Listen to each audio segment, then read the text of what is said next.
Bonsoir et bienvenue dans Enquête exclusive grand format qui explore ce soir le monde fascinant, intrigant des communautés fermées à travers le monde. Ces communautés qui ont choisi de vivre hors du temps, hors du monde pour mieux préserver leurs traditions, leur identité. Nous irons au Paraguay, chez les Ménonites. Ce sont des populations d'origine européenne qui refusent le monde tel qu'il est, qui vivent dans le passé, ambiance petite maison dans la prairie, garantie car ils refusent les nouvelles technologies. Tu connais Michael Jackson? Non. Les Rolling Stones? Les Beatles? Non, je les connais pas. Si nous avions des voitures, les jeunes pourraient partir très facilement en ville, gaspiller notre argent, regarder les femmes. En revanche, avec ces carrioles, ils restent dans la communauté. Ils doivent me trouver un peu pénible et mal élevé parce qu'en général, on mange en silence chez mes Ménonites. Nous serons également au Sainte-Marie-de-la-Mer avec les Gitans pour leur grand rassemblement annuel. C'est un rendez-vous à la fois festif, musical et plein de dévotion. C'est vous le patron ici, hein? Tout le monde est patron ici, il n'y a que la famille. On est chez nous ici. Pendant une semaine, on dira que la capitale du Gitan, c'est Sainte-Marie-de-la-Mer.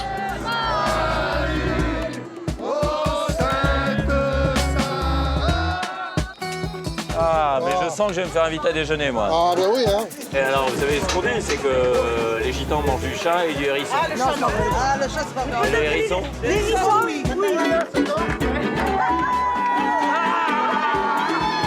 Vive les Gitanes! Et puis nous serons avec ces Indiens Yawalapiti qui luttent pour préserver leurs coutumes contre la déforestation, mais aussi la société de consommation qui compromet leur histoire, leurs racines.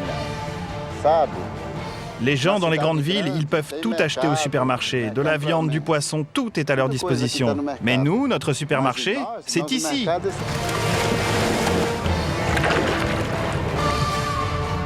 La télévision? La télé, qui vient de la ville. Bon, on ne pourra pas dire dans cette émission, je n'ai pas payé de ma personne. Je vous jette ma chemise. J'ai senti quelque chose dans votre ventre, car mes mains ont la capacité de ressentir. Au cours de ce voyage dans les communautés fermées du monde, nous serons au cœur des familles pour partager leur quotidien. Quelles sont leurs motivations? Est-ce un pari impossible, perdu d'avance, que de vivre hors du monde, entre soi? C'est ce que nous allons découvrir ce soir à travers ce numéro grand format d'enquête exclusive, les communautés fermées à travers le monde. C'est un film de Géraud Burin-Desrosiers pour Ligne de Front et enquête exclusive grand format. Notre voyage au cœur des communautés fermées commence en Amérique latine. Direction le Paraguay, un pays de pionniers, de migrants, situé entre l'Argentine et le Brésil.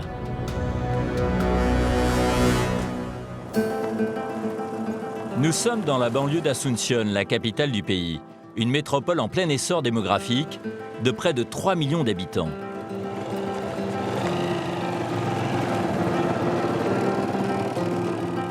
Nous partons vers le nord-est du pays, direction Nueva Durango, à la rencontre d'une communauté surprenante qui cultive une tradition ancestrale.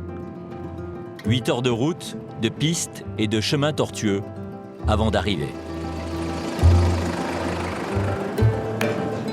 Cette communauté de protestants refuse le progrès et la modernité à tout prix, comme au XIXe siècle.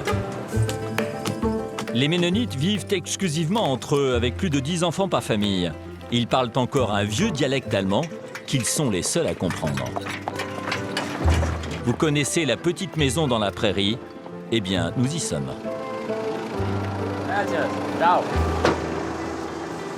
Voilà, nous sommes à 400 km d'Asunción et nous sommes dans un territoire qui était autrefois celui des Indiens Guarani. Aujourd'hui, c'est une colonie ménonite. Je quitte le monde d'aujourd'hui pour le monde d'hier. Alors il faut savoir qu'à partir d'ici, eh bien, le téléphone portable, la télévision, la radio sont interdits, ainsi que la voiture. C'est pourquoi je vais poursuivre mon voyage à bord de la calèche d'Abraham qui va nous recevoir. Hello. Hello. Bonjour. Comment allez-vous? Très bien. Ça va? Vous parlez espagnol un peu? Oui, un peu. Merci beaucoup. Allez, montez. Ok, très bien, allons-y. Je vous invite à dîner et à dormir chez moi. Très bien. La famille d'Abraham a quitté le Mexique pour arriver ici il y a 30 ans. À la recherche de nouvelles terres, cette communauté a vécu sa conquête de l'Ouest. Voilà. En fait, ici, il y a une maison tous les 100 mètres. Parce que la colonie est divisée en parcelles. Et chaque parcelle appartient à une famille. Une famille au sens large, c'est-à-dire les cousins germains qui sont installés les uns avec les autres. Et chaque parcelle a son école et son cimetière. Voici ma maison.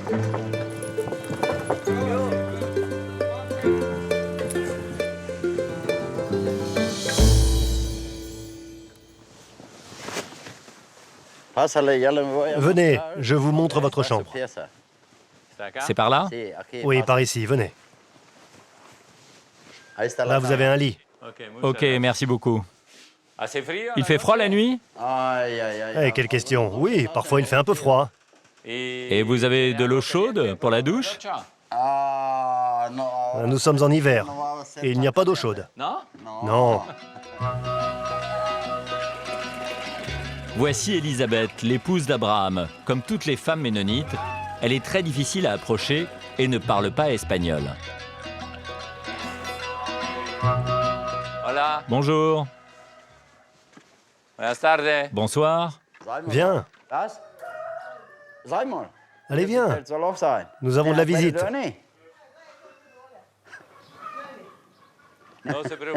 Ne vous inquiétez pas, Abraham. Elle dit qu'elle n'est pas assez bien habillée. Elle voudrait se mettre sur son 31 sans dimancher. Elle va vous rencontrer demain, parce que vous serez encore là demain, n'est-ce pas? Évidemment, on sera là demain. Alors elle vous verra demain. Ici, chaque famille vit des ressources de la terre au rythme du soleil. Les Ménonites utilisent très peu l'électricité. Ils freinent tant qu'ils peuvent l'apparition du progrès. Là-bas, j'ai les poules. Faites attention aux trous. Par ici, je fais entrer et sortir mes chevaux quand je les utilise pour les carrioles. Et votre terre? C'est tout ça? Il faut compter 1000 mètres jusqu'au fond, entre ces chevaux-là et les champs de maïs. Abraham est particulièrement fier de son exploitation. Ici, il y a 30 ans, c'était la forêt vierge. Ses ancêtres sont arrivés au Paraguay par bateau au début du siècle dernier. Ils ont fondé une vingtaine de colonies, se mariant exclusivement entre eux. Ce peuple de migrants a réussi un pari impossible, défricher la jungle, envahie par les bêtes sauvages, infestée de moustiques, pour créer des pâturages et élever du bétail. Chez les Ménonites, la terre est le bien le plus précieux, mais impossible de vendre son exploitation à un étranger, car c'est l'Église et sa coopérative agricole qui décident de tout. La terre ici se transmet de génération en génération. Abraham laissera donc sa ferme à ses 5 enfants. Pour les Ménonites, le dimanche est le jour où l'on se rend à l'église. Dès les premières lueurs, les fidèles font leur apparition. À pied et dans ces carrioles blanches réservées uniquement pour aller à l'office.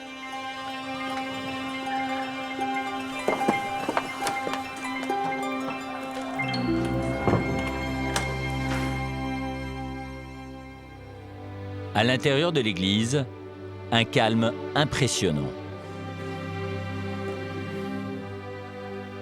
Du côté des hommes, les derniers retardataires arrivent.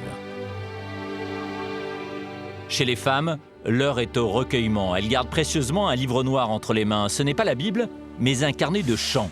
Pendant la messe, seul le pasteur a le droit de lire la parole de Dieu.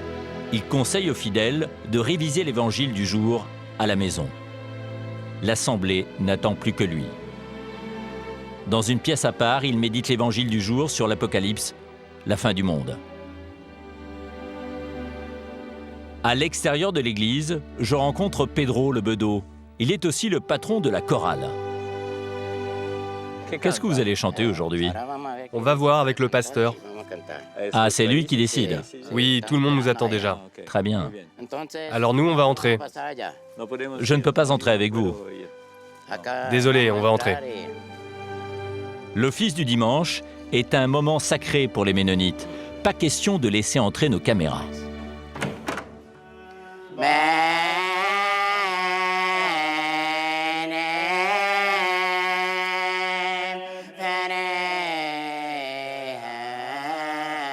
Voilà, la messe du dimanche a commencé dans cette église de Nueva Durango avec une célébration qui va durer 2 heures. Il y aura à la fois des lectures de la Bible, mais aussi des chants austères, à l'image de cette religion qui n'a d'ailleurs pas de représentation du divin, pas de croix, pas de statue, à la fois à l'intérieur et à l'extérieur de cette église.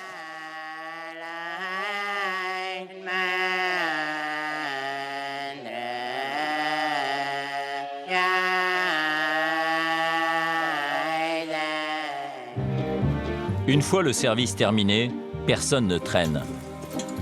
Chacun retourne à la maison. Le dimanche est aussi le jour du repos consacré à la famille. Je retrouve Pedro. Il a organisé un déjeuner avec ses enfants et il a la gentillesse de m'inviter. Qui sont ces petites filles? Voici ma fille et mes 2 petites filles. À 58 ans, Pedro est à la tête d'une grande famille. Il a 12 enfants, dont 9 garçons.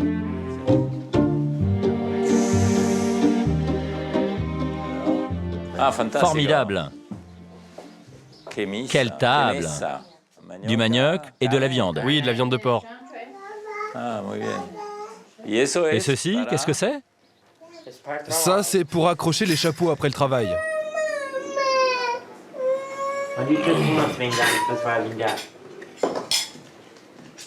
Le rituel, c'est quelques secondes de prière avant d'attaquer les plats. Et puis ensuite, le père et la mère sont au bout de la table.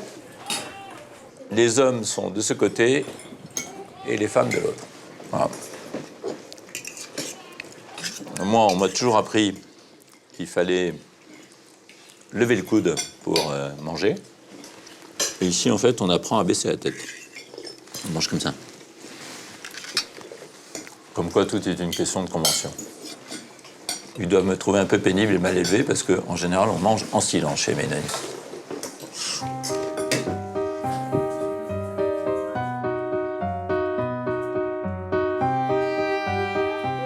Les enfants déjeunent après les adultes. Elisabeth, la femme de Pedro, nous entraîne dans sa chambre. Elle tient à nous montrer ce meuble très particulier qui tranche avec l'austérité locale. Elle y garde ses trésors, sa collection de poupées. Dans cette commode, elle range aussi la tenue traditionnelle des Ménonites. J'ai confectionné ces salopettes à la main pour mes garçons. Et pourquoi tout le monde porte les mêmes salopettes? C'est à cause de la religion. Nous sommes obligés de les porter. La salopette, au départ un simple vêtement de travail qui est devenu un signe d'appartenance à la communauté ménonite. Après le repas, toute la famille se retrouve dans le jardin pour un moment de détente. Pedro, avec ses 5 belles-filles, toutes ménonites, 4 enfants sont encore à marier, et il y a déjà 17 petits-enfants. Alors quand on est ménonite, on reste ménonite toute sa vie. Oui, on est ménonite pour toute la vie. Est-ce que l'on peut décider de quitter la communauté? Non, mes enfants vont rester ici, au moins jusqu'à leur mariage. Ensuite, ils pourront partir, s'ils le souhaitent. Enrique, pourquoi as-tu décidé de rester dans la communauté? Car j'aime bien vivre ici. Mais vous pourriez partir de la communauté? Oui, on peut partir, mais alors il faut quitter la colonie. Ah bon? Oui. Tu as combien d'enfants? 4. 4? Oui, 3 filles et un garçon. 3 filles et un garçon. Elle, c'est ma femme. Tu veux 12 enfants comme tes parents? On va voir. Je suis un peu fatigué, mais on va voir. Et ta femme, qu'est-ce qu'elle en pense? Je ne sais pas, mais je ne veux plus d'enfants. Vous ne voulez plus d'enfants? Mais c'est vous qui décidez ou c'est lui? Je ne sais pas. C'est la nature qui décide. Prenez l'exemple de mon père. Quand vous avez beaucoup d'enfants, vous perdez vos cheveux. Les enfants vous causent beaucoup de problèmes. Et quel type de problème? Eh, si les enfants font des bêtises, le père doit les remettre sur le bon chemin. À l'aide d'une ceinture. À coup de ceinture? C'est comme ça l'éducation chez les Ménonites? Oui. Dans cette colonie, les parents éduquent leurs enfants loin des menaces de la ville.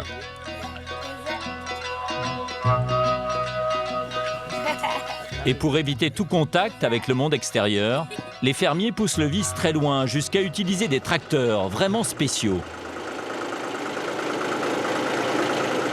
C'est un tracteur très moderne. Quand est-ce que vous l'avez acheté? Il y a 2 ans. Il y a seulement 2 ans? Et il avait déjà des roues en fer? Non, c'est moi qui les ai ajoutés. Et pourquoi? Parce que c'est une tradition chez les Ménonites. On n'utilise pas ce tracteur comme moyen de transport, mais juste pour travailler au champ. Il ne sort pas de l'exploitation. Et comme ça, c'est plus dur de s'évader vers la ville. Tout à fait.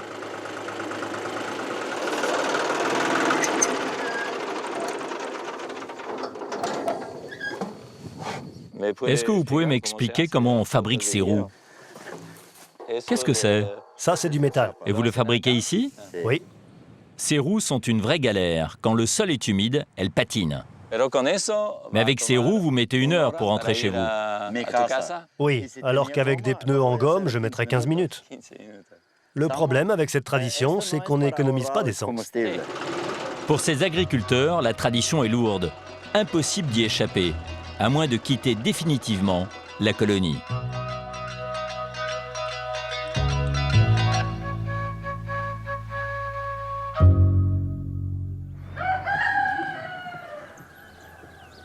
Abraham a fait sonner le réveil dès les premières lueurs du jour.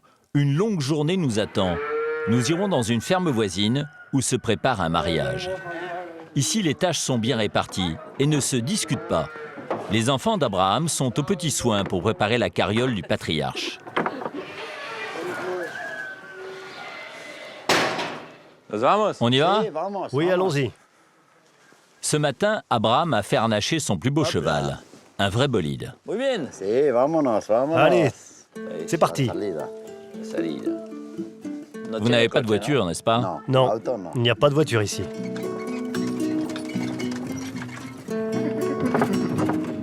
Ce moteur ne pollue pas l'environnement. Et l'accélérateur est ici.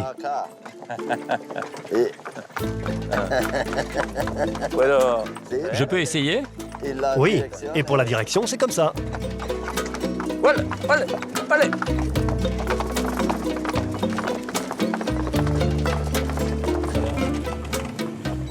Et pour quelle raison vous voulez garder la tradition des carrioles? C'est à cause de notre religion. Si nous avions des voitures, les jeunes pourraient partir très facilement en ville. Pour gaspiller notre argent, regarder les femmes. En revanche, avec ces carrioles, ils restent dans la communauté. C'est ça l'idée. C'est ici, non? Oui. À l'occasion du mariage de sa 3e fille, David a accepté de nous recevoir dans sa famille. Nous allons partager avec elle les préparatifs de ce grand jour dans la plus pure tradition ménonite. Bonjour. Les familles ménonites ont en moyenne 12 enfants. C'est aussi le cas de David.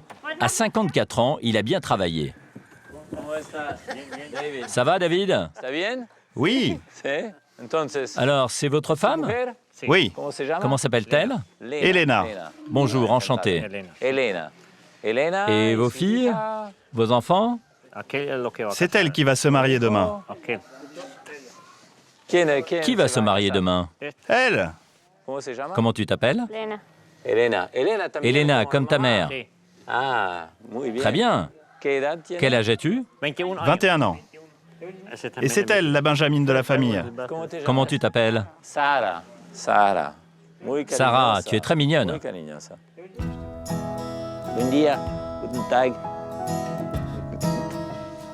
Tu es très élégant, hein?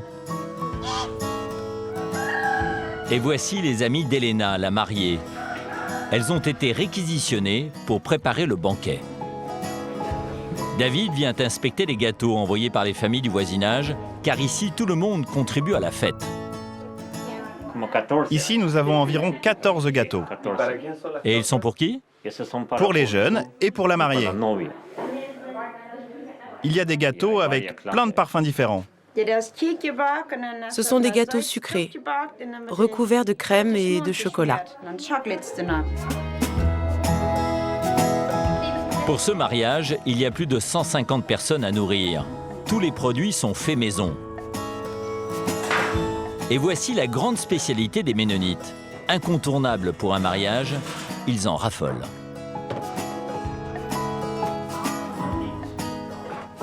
Ça, c'est du fromage de viande. On va le tremper dans le ketchup, c'est pour le repas de demain. Mais l'un des objets les plus précieux de la maison, c'est cette machine à coudre. Celle-ci a servi à confectionner la robe de la mariée. Sa couleur est étonnante, marron foncé. Elena vient de faire le dernier essayage. Tu as confectionné toi-même cette robe? Oui, en une journée. Depuis qu'elle a 14 ans, je cherchais un modèle de robe pour elle. Alors quand j'ai fini par la trouver, j'étais très contente. Elena, sa fille, n'a pas eu son mot à dire. Chez les Ménonites, ce sont les parents qui décident. Dehors, les hommes s'activent. Pour le mariage de sa fille, David a vu les choses en grand. Il a sacrifié le veau le plus gras de son troupeau. Toute la famille est ici, non? Oui. Lui, c'est mon frère. Ah, votre frère, bonjour. Bonjour. Et comment fait-on pour couper la viande? Comme ça? Oui, cette pièce est très bonne pour la santé. Ah bon? Pour le sang? Oui, c'est bon pour tout le corps, notamment pour aller avec les femmes le soir. Ah bon? Cette partie est bonne pour satisfaire les femmes? Oui, je crois. Ah bon?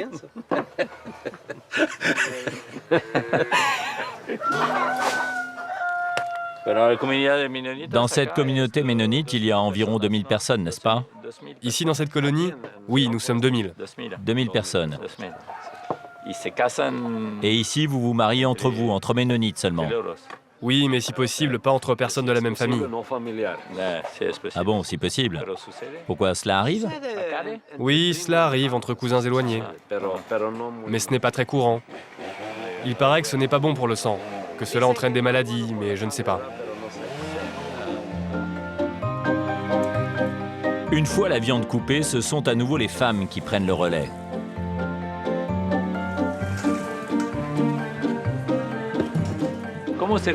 Comment on partage les tâches dans les maisons ménonites entre les hommes et les femmes?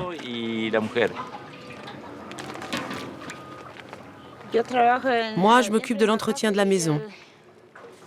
Et lui, il travaille dehors. Dans les champs? Oui. Et la cuisine?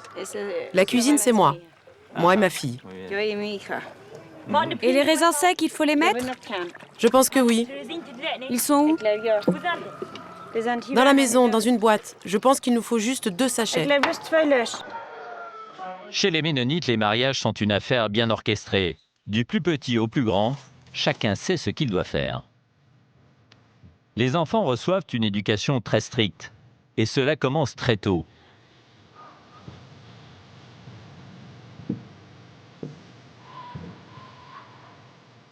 L'entrée dans l'école est réglée comme du papier à musique. Menée à la baguette. Les filles d'un côté, les garçons de l'autre, en file indienne, du plus grand au plus petit.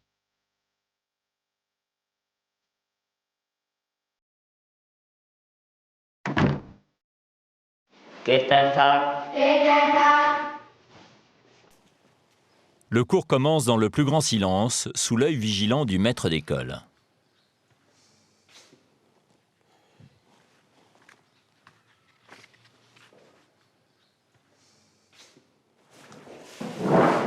Prenez vos places. Allez au champ, page 694.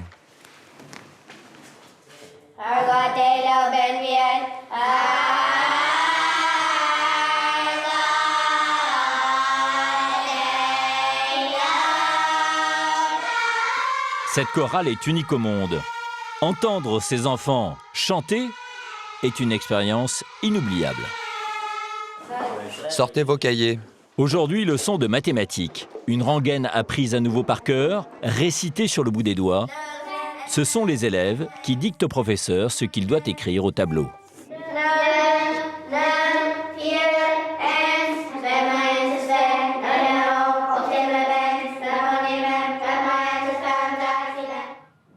Le maître d'école a en charge une vingtaine d'enfants, classe commune, de 6 à 14 ans. Et comme dans toutes les écoles du monde, difficile de résister à la tentation de copier sur son voisin.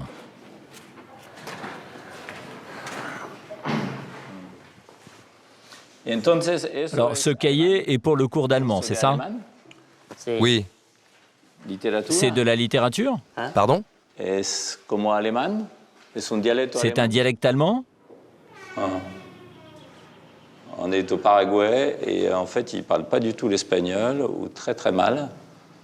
Mais ici, c'est une communauté fermée, c'est une communauté qui est coupée du monde, et notamment de la société paraguayenne, avec leurs propres lois, avec leur propre culture.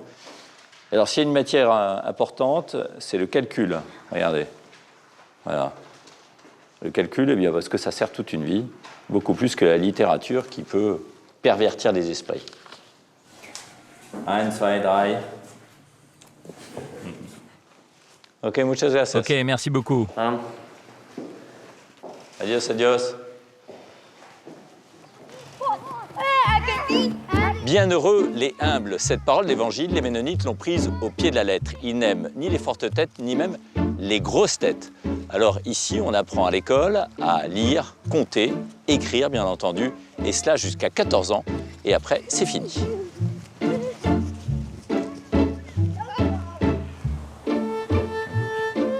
Sortie d'école à 17h. Chez les Ménonites, trop de connaissances pourraient nuire à la survie de la communauté, car il s'agit avant tout d'aider aux travaux de la ferme.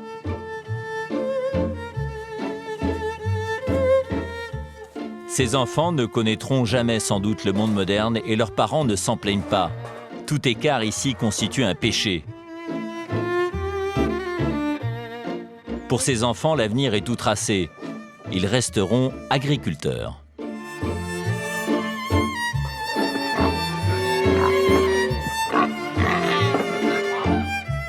Vas-y, fais entrer les vaches. Agriculteur, c'est exactement ce qui est en train de se passer pour le jeune Francisco, le dernier fils d'Abraham. 2 fois par jour, c'est la traite des vaches. Ce sont mes enfants qui s'en chargent. Ah ok, les enfants traient les vaches ici. Oui. Bonjour, ça va? Et l'autre? Oui, lui aussi, il a 14 ans. 14 ans. Et il va à l'école? Non, il a déjà fini. Chez nous, les garçons, ils vont jusqu'à 14 ans, de 6 à 14 ans.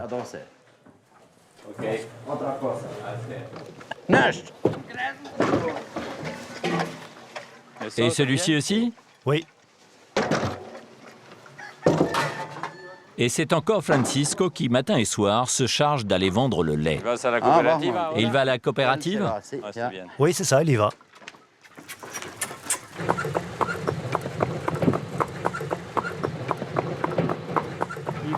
Ce travail est une routine pour toi? Tous les jours, c'est comme ça? Oui. Je dois aider mon père avec les corvées de la ferme. Plus tard, je voudrais faire comme lui et travailler dans les champs. C'est ce qui me ferait plaisir. Et comment tu fais pour draguer les filles dans la colonie? Il faut se balader à cheval ou en carriole un peu partout. On se balade les dimanches. Pour trouver la bonne fille, il faut varier les endroits. Et tu n'aimerais pas aller au cinéma, avoir la télé à la maison? Non, parce que si nous avions la télévision, on regarderait des choses qui ne sont pas bonnes. On voudrait faire comme les acteurs. On aurait envie de se bagarrer. À la coopérative, Francisco est reçu par l'un de ses camarades. À eux deux, ils vont gérer toute la transaction. Ce soir, nous ne verrons que des enfants travailler dans la colonie. Avec des moyens rustiques, les Ménonites sont pourtant les premiers producteurs de lait du Paraguay. Ce sont des travailleurs acharnés, très respectés du reste de la population. J'ai 2. Attends, non, 3 pots remplis. 2 de 25 litres et 1 de 30 litres. Il est 19h, retour à la maison, et dans 2 heures, au lit. Demain, c'est la journée des mariages.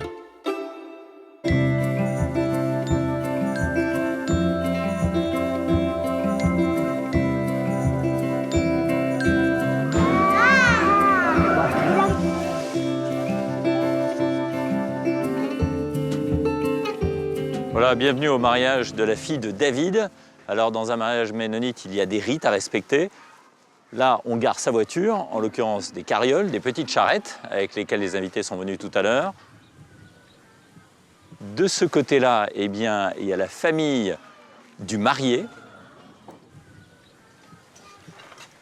qui ne se mélange pas à la famille de la mariée qui est de l'autre côté. Il y a David, ses cousins, ses frères, ses oncles qui sont là-bas et qui sont en train de préparer le déjeuner. Et je crois que c'est essentiellement à base de viande. On n'est pas au Paraguay pour rien. Le mariage commence par un banquet. 3 services vont se succéder, des plus âgés aux plus jeunes. Une fois encore, les hommes sont séparés des femmes et ne communiquent pas. Le repas est un rituel bien orchestré, chronométré même. Il faut avaler son repas le plus vite possible. Parler est superflu.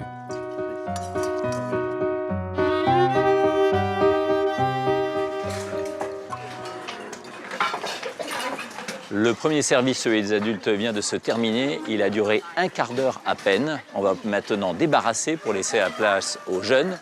Et ce déjeuner était un déjeuner plutôt d'enterrement, dans un silence presque religieux. Les jeunes filles s'agitent, elles nettoient les assiettes. Et on va passer à table dans quelques minutes. Moi, j'ai été exclu du repas des grands et je déjeune avec les jeunes.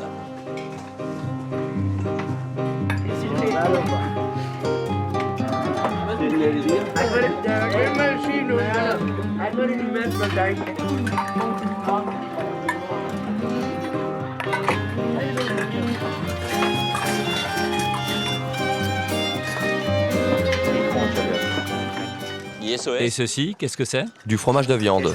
C'est la spécialité locale. Je vais vous dire tout de suite à quoi ça ressemble. Oui, très bon. Entonces, alors toi, tu es l'un des frères de la mariée. Oui. Et comment tu te sens aujourd'hui? Ça va. Très ému? Un peu. Et ce soir, vous allez danser? Non, chez nous, on danse pas. Les mariages sont à l'ancienne. Tu connais Michael Jackson? Non. Les Rolling Stones? Non plus. Les Beatles? Non, je les connais pas. C'est comme ça.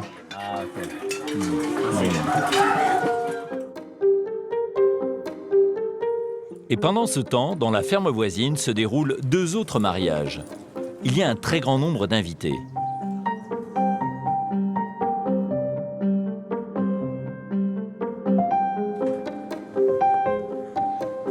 Avec une discipline impressionnante et dans le plus grand silence, les convives attendent de chanter. Et pas n'importe quel chant. Le chant sacré de la communauté qui doit sceller l'union des mariés. Nous sommes au mariage de la fille de Jacobo Fritzen. Il a 7 enfants et il marie sa 3e fille. Bonjour. Alors les chants vont commencer tout de suite? Oui, ça va commencer. Quelle est la signification de ces chants? Ce chant, c'est difficile à dire. C'est un chant très rare, qui ne s'utilise nulle part ailleurs que dans notre colonie. Mais que dit-il, ce chant? C'est un chant pour les mariés. On leur souhaite plein de bonnes choses. Du bonheur pour leur avenir. Ok, je vous laisse aller chanter alors.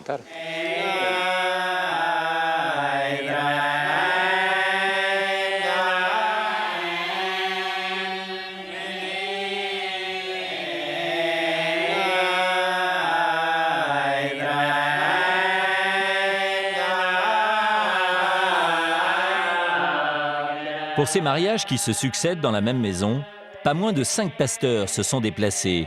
Des personnages très intrigants, facilement reconnaissables, vêtus de noir de la tête aux pieds et bottés de cuir. Ce sont eux qui régissent la communauté.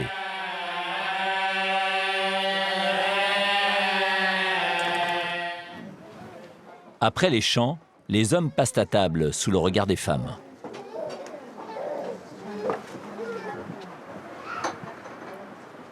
Voilà, les mariés arrivent. Et ils vont présider.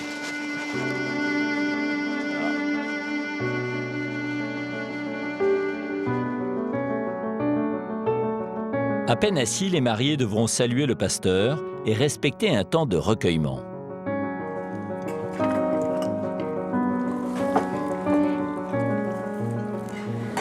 Voilà, on leur a fait une assiette de pâtisserie tout à fait appétissante. Ils attaquent avec bonheur, mais toujours sans aucun sourire.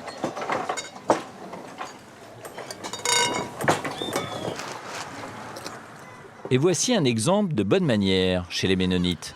Pour refroidir son café,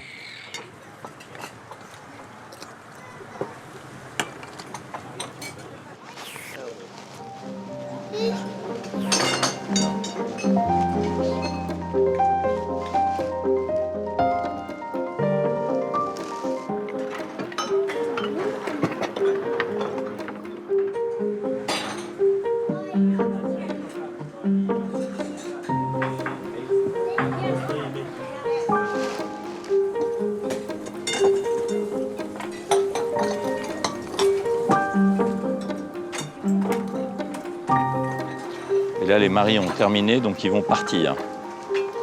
Ils vont retourner dans la chambre où ils sont consignés avec leurs amis.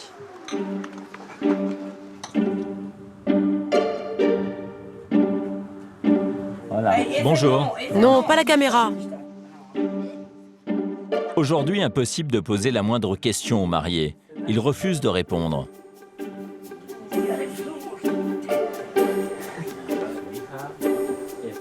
Je décide donc de questionner les pasteurs, les fameux hommes en noir, et l'un d'entre eux en particulier, l'évêque de la communauté, l'autorité suprême de la colonie. Un ménonite ne peut pas se marier avec un étranger.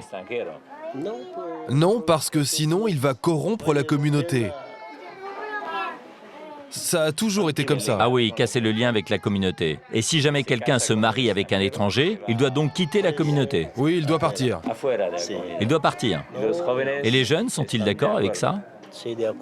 Oui, ils sont d'accord. Depuis tout petit, ils vivent comme ça. Parce qu'aujourd'hui, dans le monde moderne, c'est très difficile de ne pas se laisser envahir. Vous avez raison.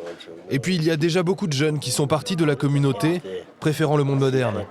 Et moi, donc, je suis un représentant de cet affreux monde moderne. Oui. Avec la caméra, la télévision. J'ai tort? Non, c'est votre affaire. Mais quand les gens de la colonie veulent entrer dans le monde moderne, oui, c'est mauvais. Mais vous, c'est votre vie. Chacun fait ce qu'il veut. Il me serait donc impossible de vivre ici avec vous.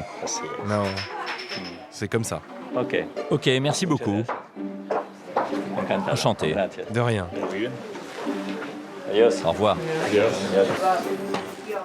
Ces deux couples devront attendre encore une semaine avant de sceller leur union devant le pasteur à l'église. C'est seulement à ce moment-là qu'ils pourront partager le même lit.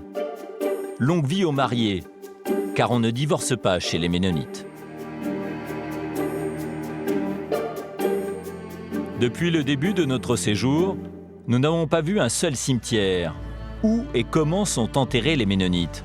Pour percer ce mystère, Enrique, l'un des fils de Pedro, m'emmène près de l'église. Son oncle a été enterré ici il y a à peine 4 mois et il ne retrouve plus sa tombe. Mais personne ne lui apporte de fleurs? Non, chez nous, il n'y a pas de fleurs sur les tombes. C'est interdit. C'est interdit? Oui. Mais vous ne mettez pas de plaque avec le nom du défunt? Pas vraiment. Chez nous, l'important, c'est de bien faire la fosse pour le cercueil. Mais à la surface, on ne met rien de visible. Ces cimetières sont à l'image de ce que sont les Ménonites. Ils cultivent l'humilité toute leur vie. Et ce cimetière est tout à fait impressionnant. C'est un territoire en friche, tout près d'un champ de maïs, derrière l'église, derrière l'école. Mais personne, visiblement, ne vient sur ces tombes.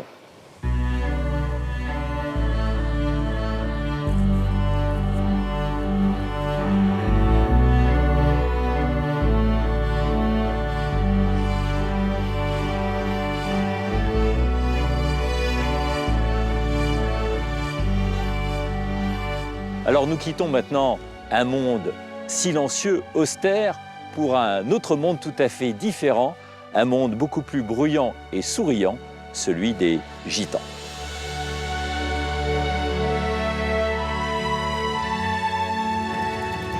Nous poursuivons notre voyage à la découverte des communautés fermées attachées à leurs traditions dans le sud de la France, en Camargue.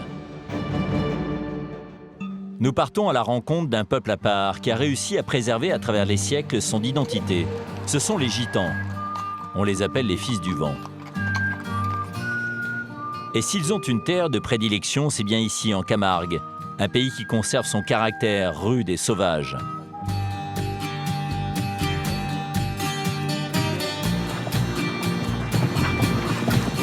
Les Gitans se retrouvent ici une fois par an pour fêter leur sainte patronne, Sarah la Noire.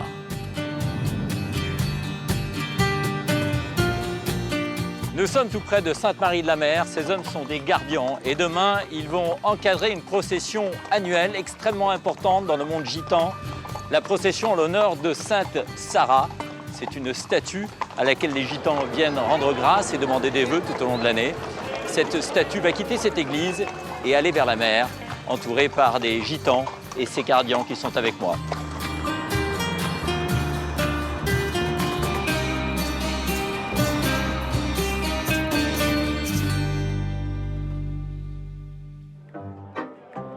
Chaque année au mois de mai, le temps d'un week-end, les Saintes Maries de la Mer résonnent au son des mélodies gitanes. Tziganes, Manouches et Roms se rassemblent. Ils viennent du monde entier, même du Rajasthan en Inde, pour participer à ce pèlerinage. À leur arrivée, la ville est prise d'assaut. Les caravanes débarquent par centaines. Parkings, ruelles, espaces verts. La moindre parcelle de terre est occupée. Il y a plus de 10 000 personnes à loger.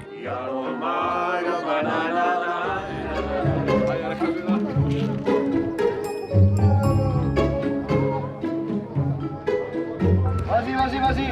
Recule, vas-y, comme tu étais là.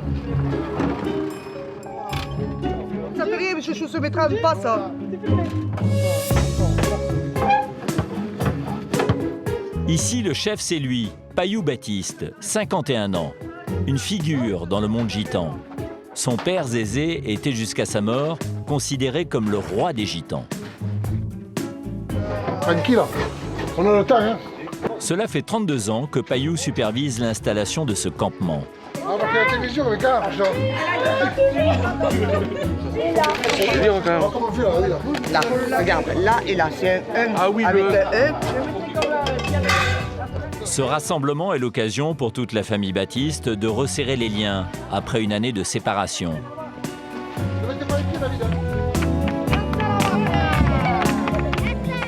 C'est aussi l'occasion pour les jeunes de faire de nouvelles rencontres, car dans la famille, on se marie essentiellement entre gitans.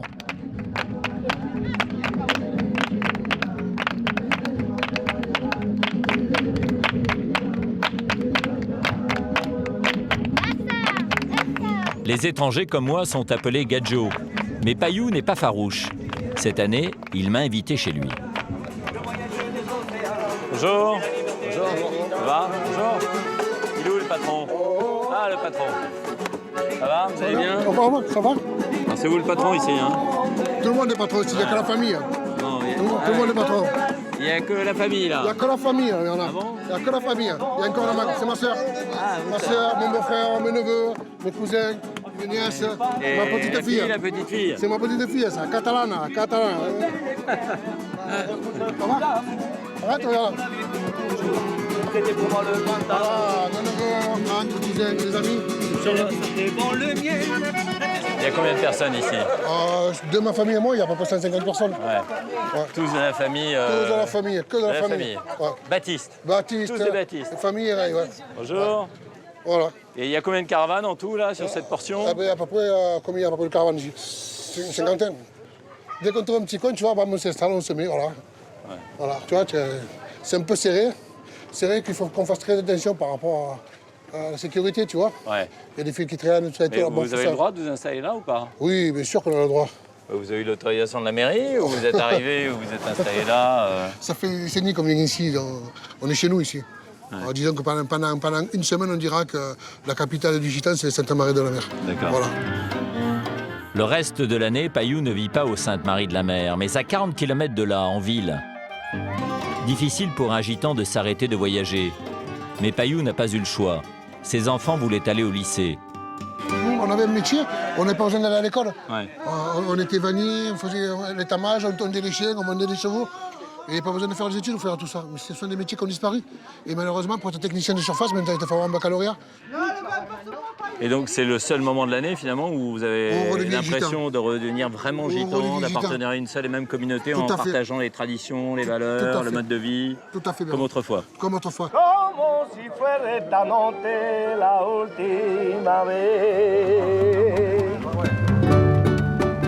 Comme le veut la tradition, Payou et les siens ont disposé leur caravane en cercle. Mais un tel rassemblement de population de gitans, ça s'organise? Bien sûr que ça s'organise. On dira que c'est un bordel organisé. Le campement est un formidable terrain de jeu pour les enfants, avec un air de vacances où tout est permis, ou presque. Dis-le toi, vive et c'est Marie. Oh, dis pas putain. Non, pas ça. Et vive les gitans. À l'intérieur, la vie s'organise, malgré l'espace très réduit. Voici la dernière famille arrivée ce matin. Bouba est un cousin de Payou. On est un peu tous mélangés là-dedans. Et là, c'est ma femme. Avec mon petit, mon autre petit. Et l'autre, c'est derrière, ouais. Qui est juste là. Viens, mon bébé. Avec sa guitare. Avec sa guitare qui fait le gitan. Hein, mon bébé? Tu joues la guitare? On s'organise. Eh ben, nous, on dort là. Après, derrière le lit des petits. Vous avez les lits superposés, le lit du grand en haut, le lit du petit en bas. Ici, on a un coin douche-toilette, ce côté. Et après, tout simplement, on fait notre douche dehors, à l'extérieur. Quand il ne fait pas trop froid, on se lave à l'extérieur. Payou a installé une douche de fortune. Mais il faut s'armer de patience et prendre son ticket. Vous va, tu as fini? Allez, elle sort là. Ça y est, on va y aller. Il n'y a pas d'eau chaude, mais peu importe. Le soleil est de la partie.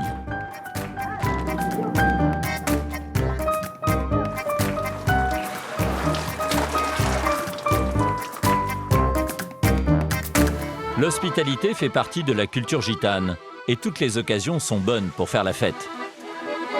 Il y a un petit concours de paella, on va voir qui la fera meilleure. Voilà. Ah, mais je sens que je vais me faire inviter à déjeuner, moi. Ah, ben oui, hein. Vous avez prévu pour moi? Oui, il n'y a pas de souci. Si vous le goûtez, c'est chaud. Ça, c'est la paella de Montpellier, la paella d'Alès. Ah bon? La paella de Catalan. Mais c'est Top Chef ici. C'est quoi? Alors, c'est quoi la recette, alors? Ne me dévoilez pas tous vos secrets, hein, mais... Alors, sèche, moule, gambas. Après, on peut la faire au sel du lapin. Alors, vous savez ce qu'on dit, c'est que les gitans mangent du chat et du hérisson. Ah, le chat, non. Ah, le chat, c'est pas vrai. Et le hérisson? Les hérissons, oui. Ah oui? Vous en mettez de temps en temps? Non, on n'a pas la paella. Du poulet. Ça ressemble à quoi, la viande de hérisson? C'est très fin, ça marche. Ah oui? Très fin. Ouais. On le pomper avec une pomme. Avec le pomper. Après, il vient comme une grosse boule, là. Il le racle, là. Et après, ça lève la peau comme le lapin. Ah oui, d'accord. Oui. On lui met de l'air dedans. Ouais. Bon, bah écoutez, à tout à l'heure, alors. À tout à l'heure. Bon, je suis invité? Oui, Ça va venir? sans problème.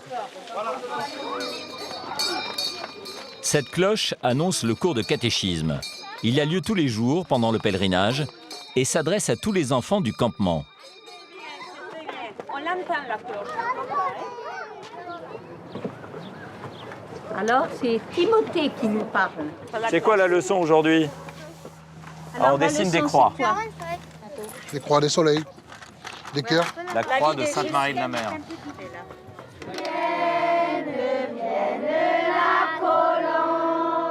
Vous vivez entre vous, les enfants sont entre eux, et vous leur donnez cette dimension, cette identité gitane. Ah, mais bien sûr. Mais bien sûr, parce que pour moi, un peuple qui n'a plus de culture, il n'existe plus. On a tellement été rejetés par tous les gens, on s'est toujours accroché à une seule personne qui était là pour nous. Et c'est Dieu. Voilà. Et vous êtes un peu une exception en Europe, parce que c'est vrai qu'il y a très peu de communautés qui gardent vivante cette foi. C'est vrai qu'effectivement, il y a beaucoup de communautés qui l'ont perdu. Beaucoup de communautés qui l'ont perdu. Qui sait si ces enfants continueront de sillonner la France de pèlerinage en pèlerinage avec la même ferveur que leurs parents. Direction la place de l'église. Partout en ville, il y a des orchestres. Celui-ci arrive de Roumanie.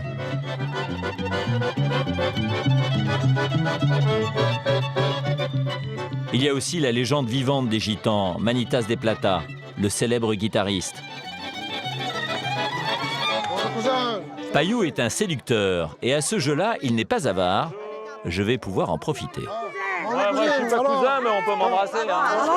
C'est Bernard, voilà. Allez, cousin Bernard. Cousin Bernard. Cousin Bernard.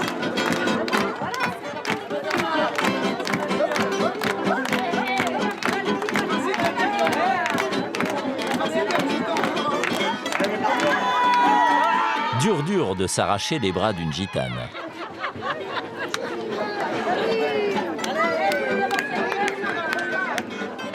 On va aller à l'église, il faut que je te montre Sainte-Sarah. Ouais. Et puis j'ai un truc à te dire à propos de Sainte-Sarah, ce qui nous est arrivé dans ma famille. Nous rentrons dans cette église dédiée aux Sainte Marie. Payou va m'entraîner dans la crypte où repose la statue de Sainte Sarah, la patronne des Gitans. Son histoire remonte à l'époque de Jésus. Alors Sainte Sarah, elle était venue de Judée, hein, c'est ça? Elle est venue en barque de Judée. Traversée Méditerranée. Oui. Après la mort du Christ, les deux saintes, Marie Jacobée et Marie Salomé, avaient été jetées à la mer. Leur barque, sans voile ni rame, était promise au naufrage. Sarah, leur fidèle servante, les aurait sauvés et conduits jusqu'en Camargue. Et Sarah, c'est une Égyptienne, dont on le savait lire dans les étoiles. Et la légende dit que c'est Sarah qui les aurait conduits jusqu'à la mer, parce qu'elle savait lire justement dans les astres.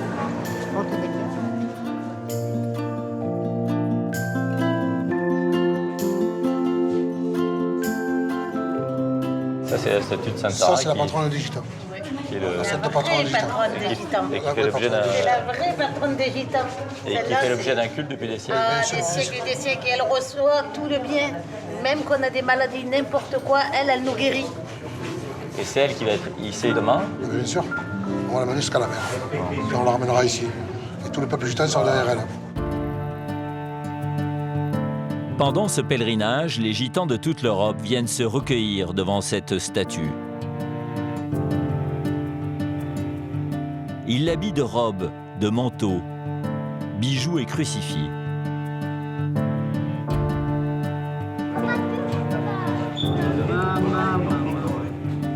Et tous ces cierges expriment la reconnaissance d'un peuple. Pour les Gitans, Sarah accomplit des miracles.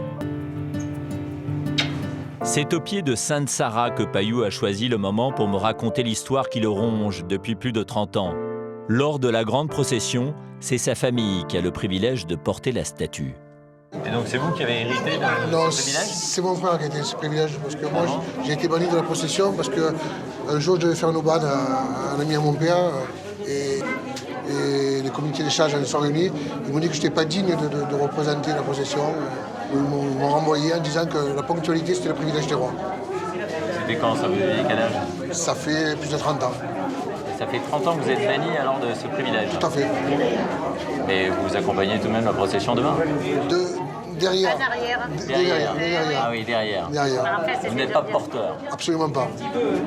Absolument pas. Ça m'a fait souffrir, mais ça fait comprendre aussi que quand on parle du gémant-foutisme de la communauté gitane, c'est pas vrai. C'est pas vrai. C'est un honneur et il faut être fier d'être gitan. Demain, dans cette église, les Gitans seront des centaines à célébrer leur sainte patronne, Sarah la Noire.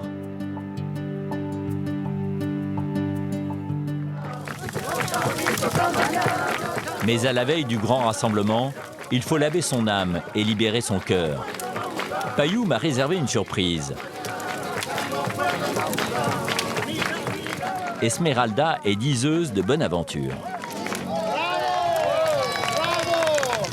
Donne un peu ta main gauche, n'aie pas peur la gitane. La gitane, elle sait, la gitane, elle dit la vérité. La gitane, elle peut te guérir. La gitane, elle peut maudire. Donne un peu ta main gauche. Toi, tu ne dois pas prendre de train avant la fin de cette semaine. Ou alors changer l'heure ou le jour, parce que la coïncidence C'est amusant ce détail parce que je viens de changer un billet retour et au lieu de prendre le train, je prends l'avion. Oh, c'est très bien. J'ai pris cette décision ce matin. La coïncidence veut que ces deux trains qui se suivent, qui vont se tamponner. Toi, tu dois agir, tu dois plus subir, c'est-à-dire réapprendre à dire non, parce que tu es très gentil. Oui, bon, non, ça va. Non, maintenant c'est non. Tu vis jusqu'à 93 ans, tu meurs dans ton lit, juste tu souffriras un peu de rhumatisme. Zut, alors. La santé, plus jamais dans mon lit, malade. j'en avais aucune envie. Santa Maria, Santa El Dio, Santa Sara. La chance, la santé pour toi et ta famille, et toute ta famille.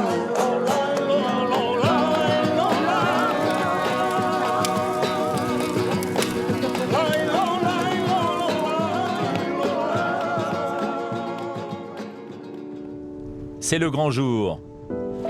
Tous les enfants sont associés à la fête. Dans quelques instants, ce sont eux qui vont ouvrir le cortège. Un moment difficile pour Payou qui doit rester à l'écart. Le prix à payer pour le retard qu'il a eu il y a plus de 30 ans. Aujourd'hui, c'est donc son frère Jean-François et son fils aîné, Loni, qui vont porter la statue. Ils prennent le chemin de l'église.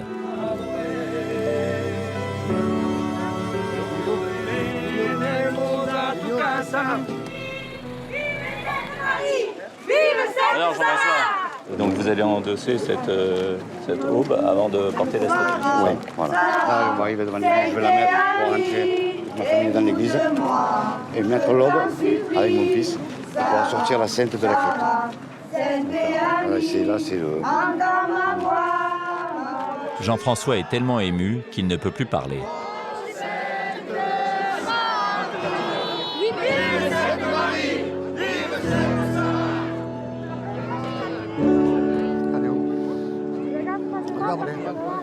Lui et son fils vont avoir une grande responsabilité, porter la statue de Sarah, l'objet de dévotion de tout un peuple.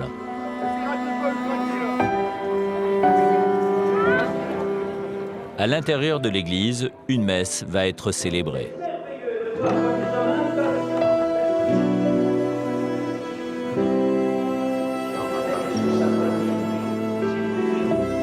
Écartez-vous. Avec une précaution extrême, il déplace la statue qui va rester devant l'autel pendant toute la célébration. Mets-toi derrière, Johnny.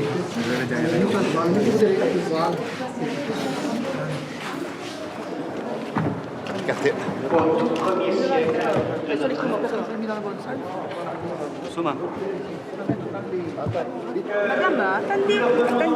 Attendez, madame, un peu.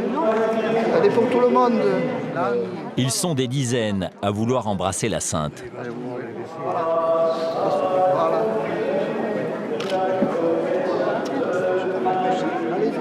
Les porteurs se dirigent maintenant vers la chapelle située tout en haut de l'église.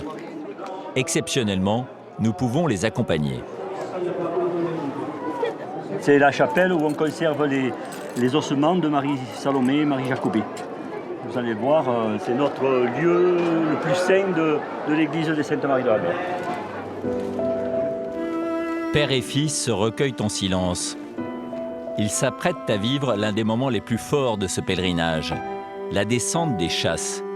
Ces coffres en bois contiennent les ossements des saintes.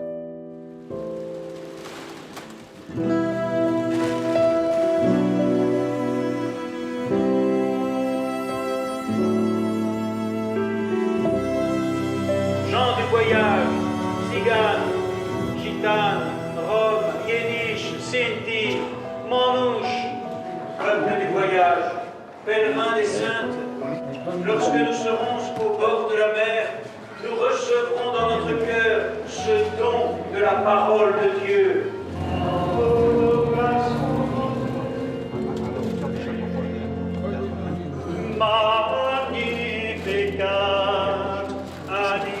Le peuple gitan entre en communion et retient son souffle.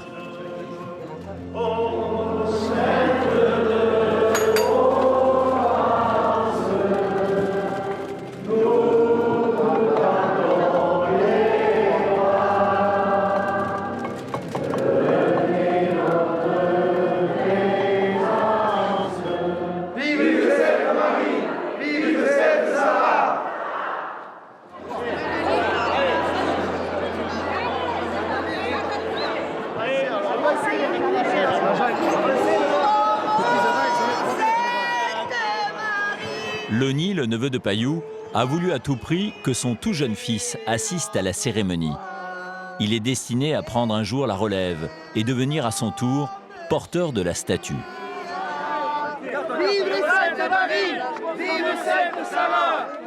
À l'extérieur, dans la bousculade, nous retrouvons Payou une dernière fois, avant qu'il ne disparaisse au milieu de la foule.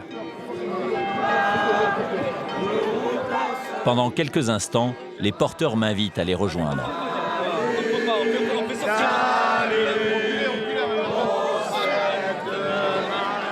De l'église à la mer, ils sont près de 30 000 fidèles.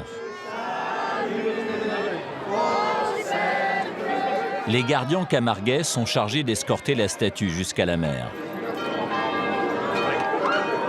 Et les gardiens escortant une procession gitane, c'est une tradition? On est là pour honorer Sainte Sarah. Je dois faire la 20e année.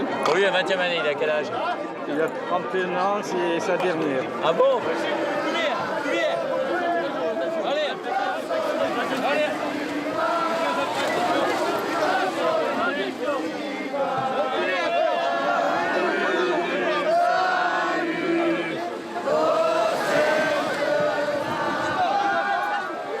Les gitans s'aspergent de cette eau purificatrice. C'est tout un peuple qui vient ici se ressourcer. Salut, salut, ô Sainte Sarah. Salut, salut, ô Sainte Sarah. Loni, le neveu de Payou, a accompli sa mission. Une fois encore, la tradition gitane a été respectée.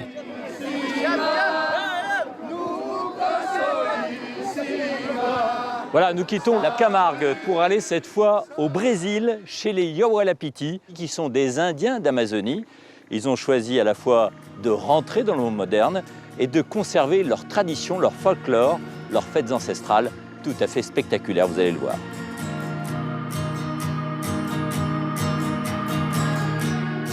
Retour en Amérique latine pour la suite de notre voyage. Nous nous rendons à Brasilia, la capitale du Brésil, et ensuite à Canarana, en plein cœur de l'Amazonie. Nous sommes dans le Mato Grosso. Nous partons à la rencontre d'une communauté très fermée qui a accepté exceptionnellement de nous recevoir.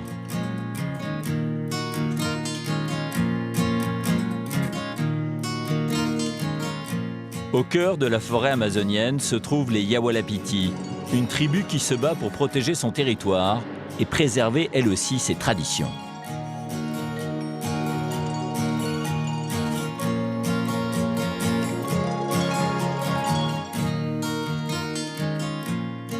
Ces Indiens habitent dans une réserve grande comme la Belgique, mais leurs terres sont aujourd'hui menacées par la construction de barrages et depuis longtemps par la déforestation. Mato Grosso en portugais, c'est la grande forêt.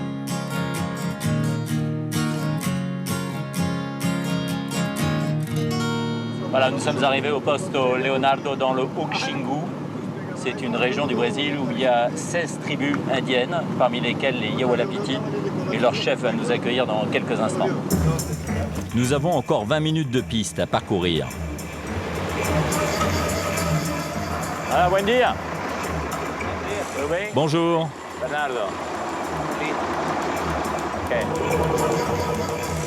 Il y a 3 ans, j'étais déjà venu dans cette réserve indienne, farouchement isolée du monde moderne.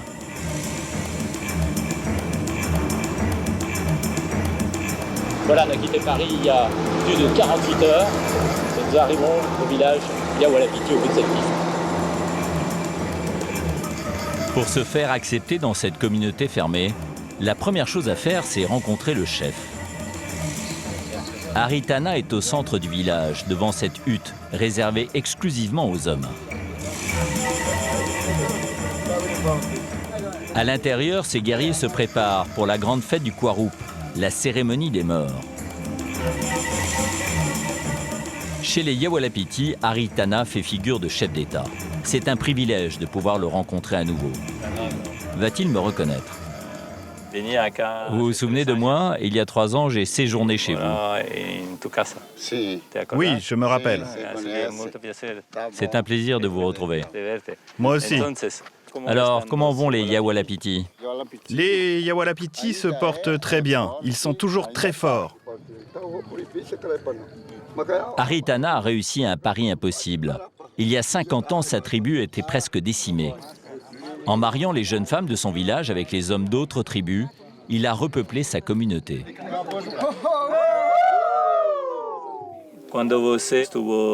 Quand vous aviez 15 ans, combien de Yawalapiti habitaient ici? Très peu. Quand je suis né, on était 12 Yawalapiti. Tous les Yawalapiti étaient dispersés et ce village n'existait pas. Et aujourd'hui, on compte combien de Yawalapiti dans ce village? À présent, nous sommes 230. 230? Oui, 230 Yawalapiti, parce qu'il y a eu beaucoup de nouveau-nés, beaucoup d'enfants. Et les jeunes, veulent-ils rester au village? Certains jeunes qui sont partis en ville ne veulent plus revenir, ni participer à nos célébrations. Ils pensent que c'est plus intéressant d'habiter en ville. Ça nous inquiète beaucoup. Le nouveau défi d'Aritana, c'est de convaincre les jeunes de ne pas partir et de conserver les traditions vivantes. Pour la fête du Kwarup, le village accueille les autres tribus de la région. Il faut impressionner les invités. C'est la dernière réunion entre les jeunes gens qui vont participer au Kwarup. Ils se peignent la peau avec des motifs et des huiles de poisson mélangées à des graines, mais aussi à des fruits qui donnent cette couleur soit noire, soit rouge.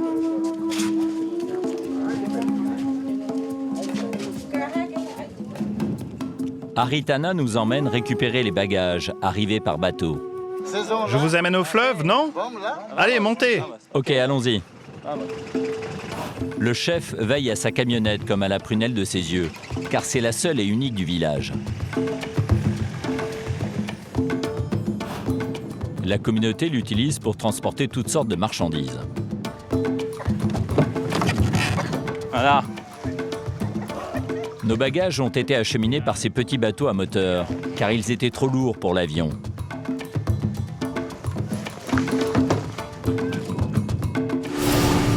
Le fleuve Xingu est en quelque sorte l'autoroute des Yawalapiti, leur seul lien avec le monde extérieur. Mais le Xingu est menacé. En amont du fleuve se trouve le chantier d'un barrage hydroélectrique géant, celui de Belo Monte. Sa construction entraînera dans les années à venir l'inondation de 500 km² de forêt, ce que les Yawalapiti considèrent comme une menace. Nous avons beaucoup manifesté contre la construction du barrage. Personne ne connaît les vraies conséquences de ce projet. C'est un problème très grave. Et pourquoi le gouvernement brésilien n'entend pas les revendications des Indiens? Je me pose la même question. Les Brésiliens, en général, ne comprennent pas. Eux, dans les grandes villes, ils peuvent tout acheter au supermarché. De la viande, du poisson, tout est à leur disposition. Mais nous, notre supermarché, c'est ici. Ce bras du fleuve Xingu est le garde-manger des Yawalapiti. C'est ici qu'ils viennent pêcher de beaux poissons, leur nourriture principale.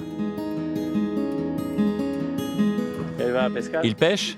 Et toi, tu pêches aussi? Oui, moi aussi. Tu peux me montrer?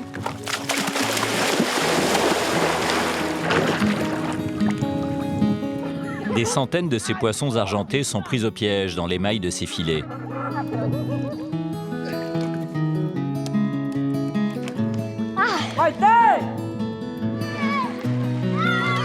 Ce cours d'eau, c'est aussi le terrain de jeu préféré des enfants. Ici, on se baigne, on rit, on profite du soleil. Un petit paradis sur Terre où on prend le temps de vivre.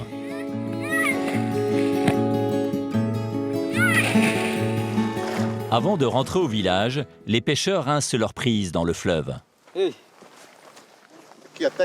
Allez, posez-les ici. Voilà, comme ça, merci. C'est quel type de poisson, ça? C'est un pintado. Pintal. Les Yawalapiti sont très organisés. Leur tribu est installée à proximité du fleuve. Mais ce n'est pas tout. Les huttes, disposées en cercle, constituent une véritable muraille.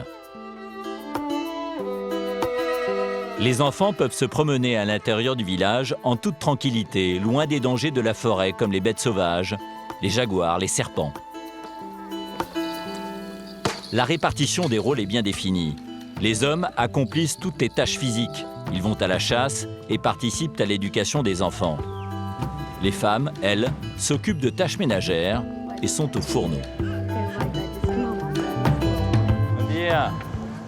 Haritana m'a trouvé une famille d'accueil. Je vais loger dans la hutte de son frère, Pirakuma. Voici son épouse, Yamuni, la chamane, la guérisseuse du village.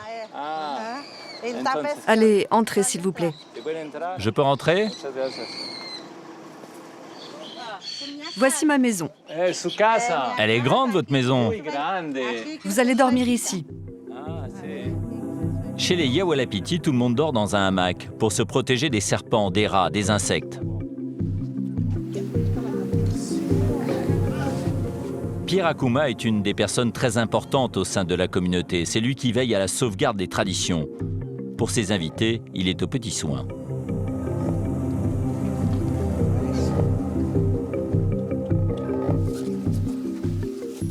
C'est bon, tu peux tester. C'est bon. Bonjour. Mon mari dort ici et moi là, à côté. Chacun dort de son côté.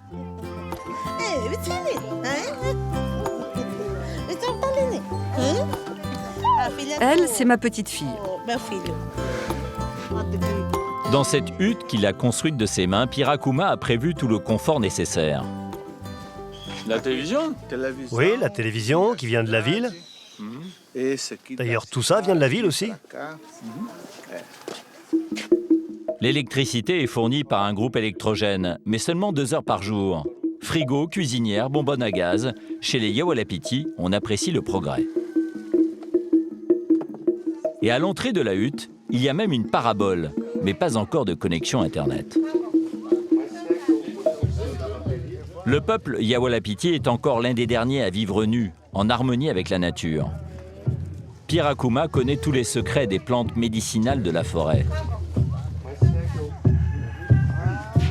Qu'est-ce que vous faites? Je prépare des cigares pour la chamane. Ça sert à guérir les malades. Un cigare? Oui, c'est ça. Il est en train de rouler un cigare pour sa femme. Ça, c'est pas en France qu'on va trouver ça. Et sa femme, d'après ce que j'ai compris, elle est chamane.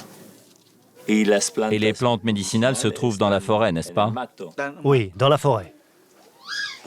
Mais la forêt est de plus en plus touchée par la déforestation. C'est un grand souci pour nous, car ça détruit notre médecine. Voilà notre préoccupation. Yamuni, la chamane de la communauté, n'est pas en train de nous faire un tour de magie.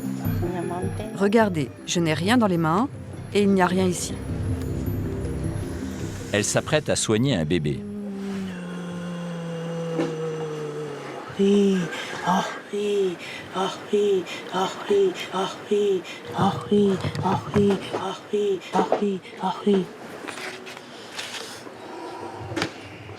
D'après elle, ce caillou noir serait la maladie qu'elle aurait extraite du corps du nourrisson. Ça vient de l'enfant. Comme une sorte de venin, nous explique-t-elle. Voilà, il est guéri, il n'a plus rien. Le lendemain, c'est à mon tour d'être malade. Je suis victime d'une crise de foie. Je décide, moi aussi, de passer entre les mains de la guérisseuse. Sous l'œil vigilant de Pirakuma, son mari, Yamuni a repris son costume traditionnel. Elle est toute nue.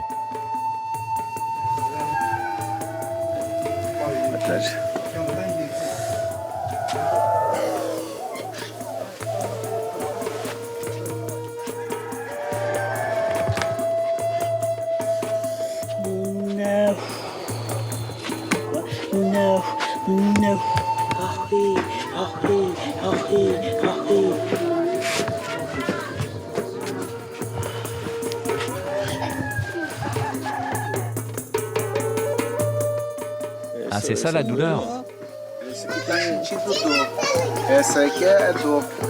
Elle vient de sortir de votre ventre. No, no, no, no. C'est bon. Voilà, c'est terminé. J'ai senti quelque chose dans votre ventre, car mes mains ont la capacité de ressentir. Et j'ai enlevé le mal. Merci. De rien. Dehors, on a commencé les préparatifs pour la grande fête des morts, le Kwarup. Les femmes préparent de grandes quantités de poissons fumés.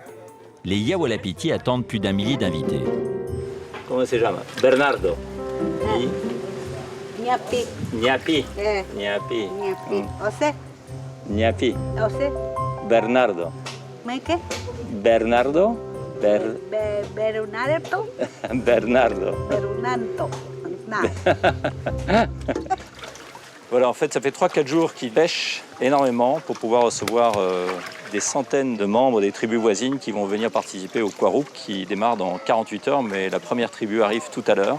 Donc il va falloir faire face justement à cette demande et faire en sorte d'honorer les invités. J'ai faim. Que va-t-on manger ce soir? C'est Kanato, le fils de Pirakuma, qui a décidé du menu. Âme sensible, s'abstenir. Mais elle est vivante. Oui, je vais la cuisiner vivante. Et une fois que ce sera bien cuit, on va la manger. Nous les pêchons dans le fleuve. Mais elle va beaucoup souffrir. Elle souffre? Oui, c'est comme ça. Ça doit être très douloureux. Oui, mais c'est comme ça.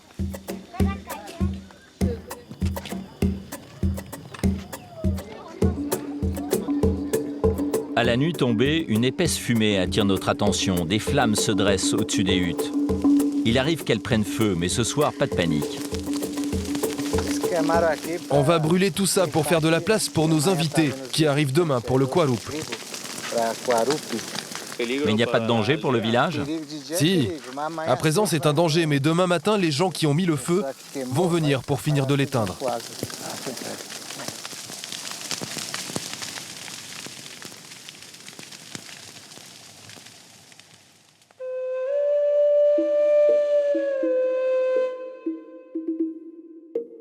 Il est à peine 5 heures du matin. Le village se réveille. Déjà, les premiers baigneurs font leur toilette dans la rivière. Nous aussi devons nous préparer, et c'est plutôt rustique. Yamuni, la guérisseuse, est levée depuis 3 heures du matin. Elle prépare le petit déjeuner, des galettes de manioc. Yamuni, bonjour Yamuni. Bonjour. Je me sens beaucoup mieux. Ça va mieux? Oui, très bien, merci. De rien.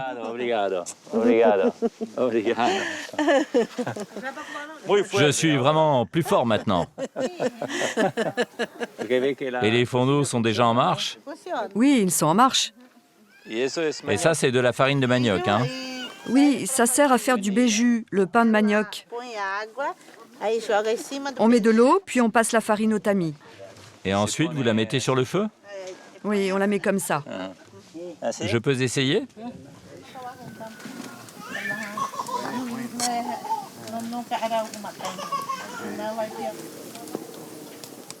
Et là, ça brûle? Ça brûle?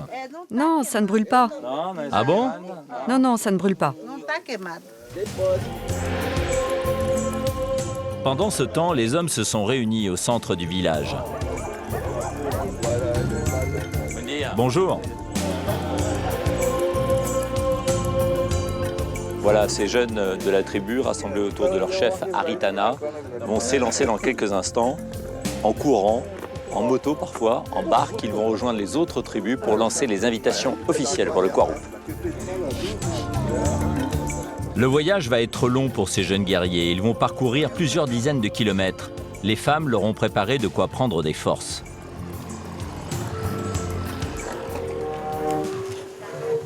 À la veille du Kwarup, les Yawalapiti s'adonnent à un rituel sacré.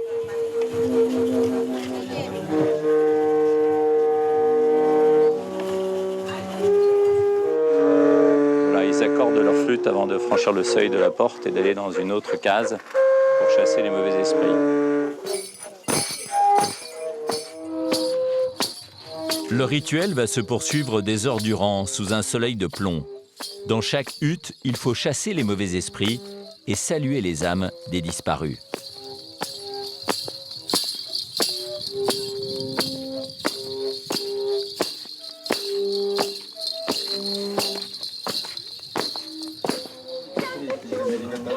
Haritana, le chef du village, a l'oreille fine. Il a décelé un problème sur une flûte désaccordée. Direction l'atelier.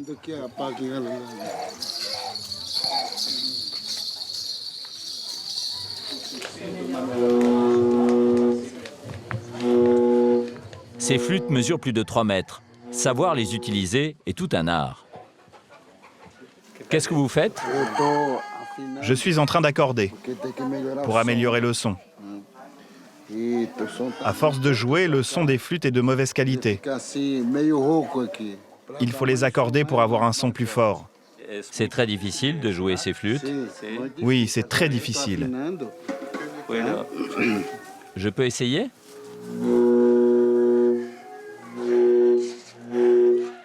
Tenez.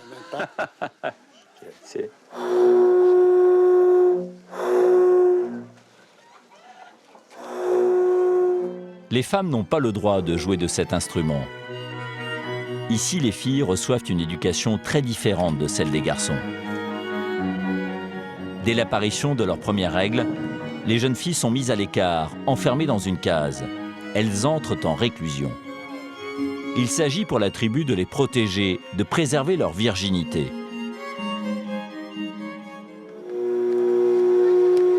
À l'occasion de la fête du Kwarup, les jeunes filles sont réintégrées dans la communauté. Elles accompagnent les guerriers dans leur danse, de case en case.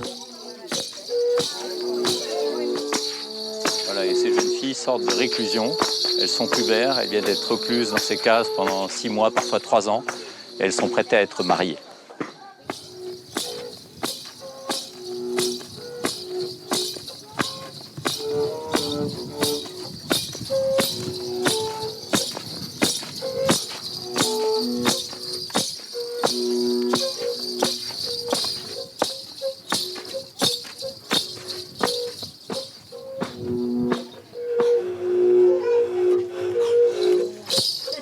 Taka, la fille de Pirakuma, n'a pas échappé à cette règle.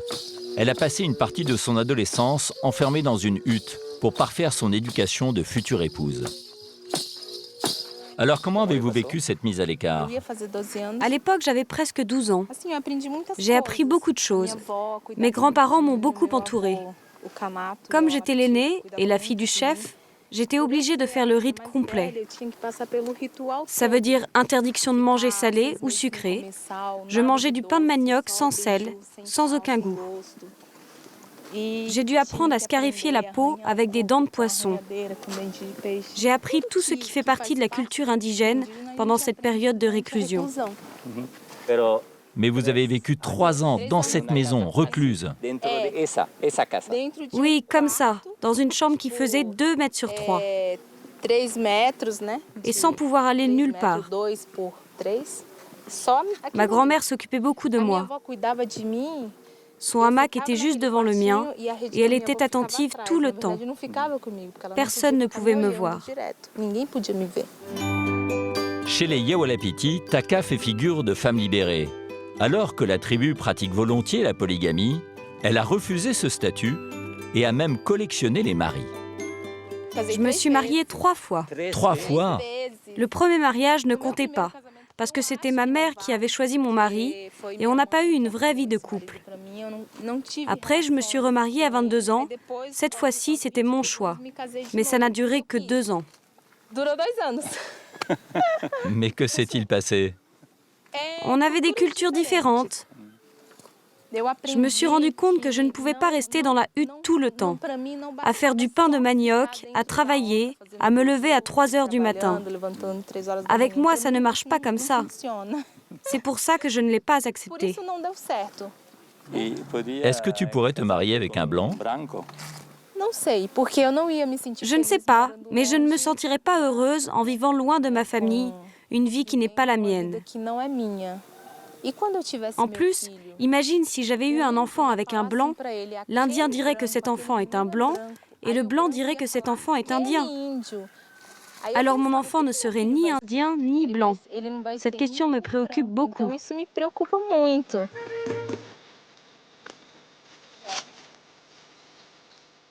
À l'autre bout du village débute un rite réservé aux guerriers les plus courageux. Ce jeune homme de 16 ans va se faire scarifier par son père à l'aide de cet instrument, des dents de poisson fichées dans une écorce de coco.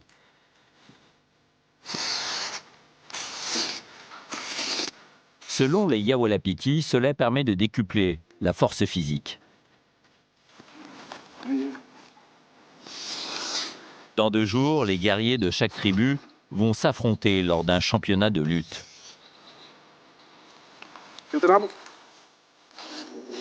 Kanato, le fils de Pirakuma, n'échappe pas non plus à cette tradition. Et ce soir, c'est sa femme qui le scarifie.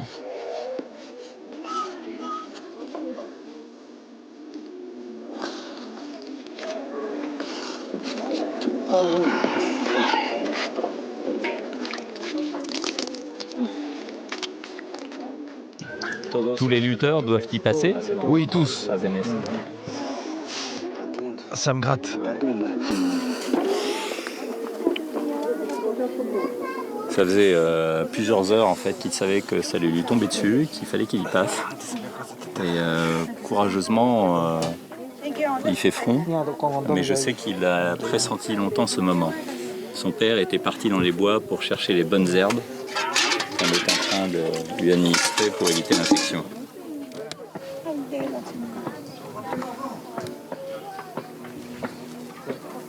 Allez, viens. Qui? Moi? Oui, c'est ton tour. Bon, ok, mais pas sur tout le corps, hein, s'il vous plaît. Non. Juste ici, sur le bras. Ok, sur le bras. Bon, on ne pourra pas dire dans cette émission, je n'ai pas payé de ma personne. Voilà, je vous jette ma chemise.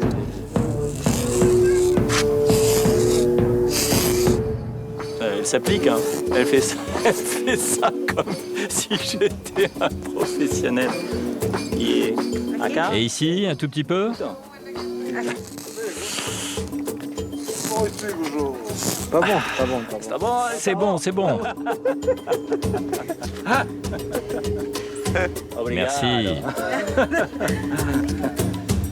Ça brûle, ça pique et ça brûle. Non, je ne suis pas Superman. Mais vous êtes jeune. Et c'est maintenant que ça fait mal. Pas au moment où elle vous griffe, mais c'est après quoi. Et maintenant, on peut lutter.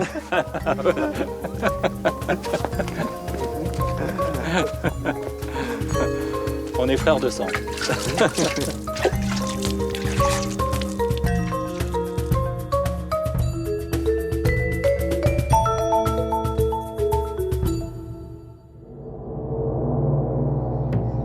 C'est le début d'une fête spectaculaire, la cérémonie des morts, un hommage réservé aux personnes les plus respectées de la tribu. Les esprits des défunts vont réapparaître au sein de la communauté.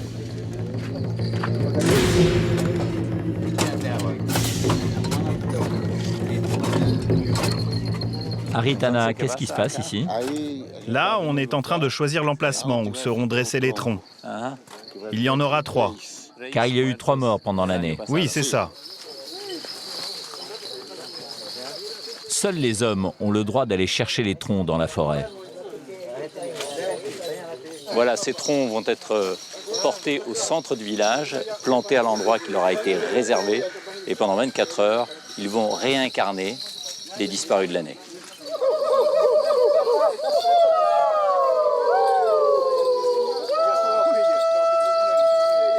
Ce sont uniquement des jeunes qui portent ces troncs? Oui, mais seulement les célibataires. Pas les mariés? Non.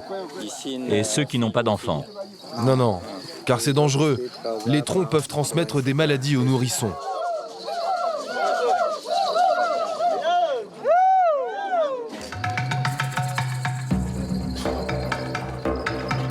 Chaque tronc représente un disparu, ils sont 3, et ils sont enterrés sous ces troncs au centre du village. On commence à les scarifier, à les orner, à les peindre, ça va durer plusieurs heures. Voici la famille de l'un des défunts. Ses membres apportent des objets qui appartenaient à la personne disparue. Sa coiffe, ses ceintures, des vêtements qui vont servir à orner son totem.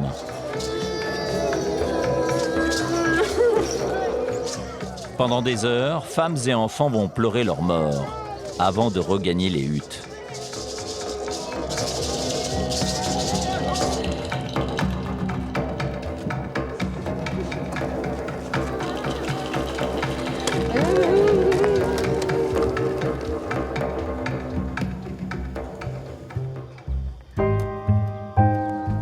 Au coucher du soleil, les familles, accompagnées de pleureuses, regagnent le pied des totems.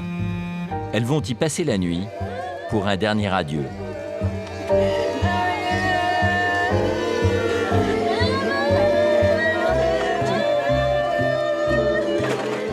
Au lever du jour, les âmes des disparus pourront enfin partir vers l'au-delà, marquant la fin du deuil pour les familles.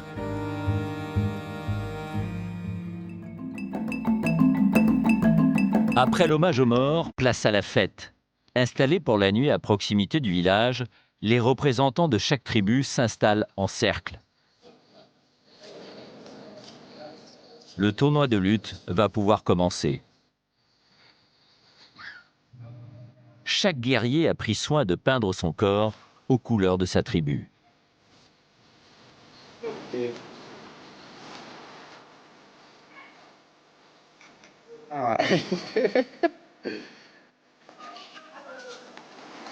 Ce n'est pas trop dur? Comment? Ce n'est pas trop difficile à peindre? Non, c'est assez simple. Il faut juste avoir un bon coup de pinceau. La peinture va durer une semaine, puis elle s'en va. Ça met une semaine à partir. Ça disparaît avec de l'eau? Non, ça part au soleil. Mais soudain, c'est l'invasion.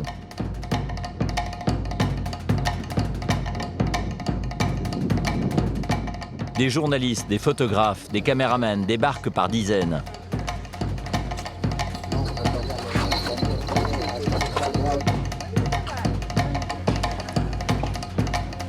Il y a même des touristes qui se baladent en maillot de bain au milieu du village.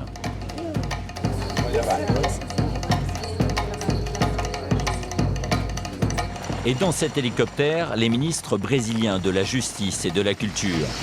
Les Yawalapiti avaient lancé quelques invitations, mais ils n'avaient pas prévu un tel débarquement. Voilà, Aritana en fait feint de contrôler ce qui ne contrôle plus tout à fait, c'est-à-dire l'invasion des médias et des photographes, venus du monde entier, des Brésiliens, mais aussi d'autres pays, notamment des Français comme nous. Pardon. Bon, on n'est pas les seuls.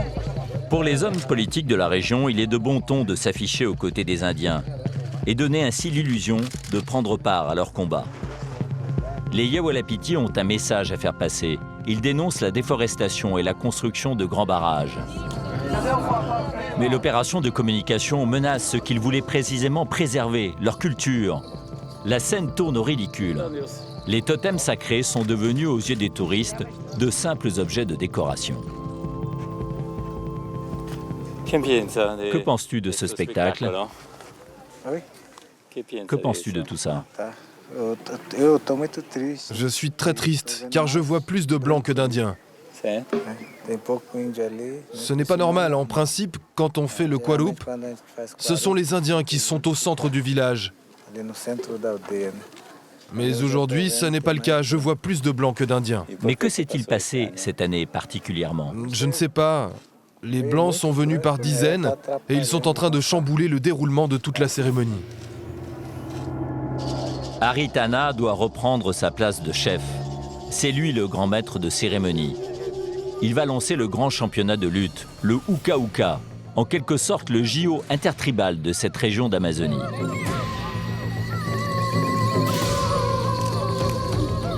Les Yawalapiti sont les champions en titre et comptent le rester.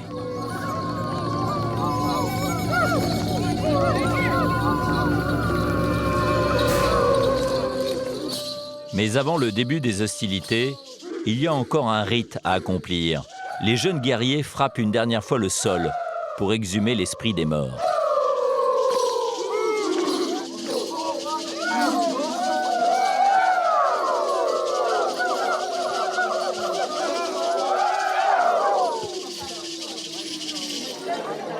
Après un an d'entraînement, ces jeunes guerriers sont prêts pour mener le combat de leur vie. Aritana et les chefs de chaque tribu vont jouer les arbitres.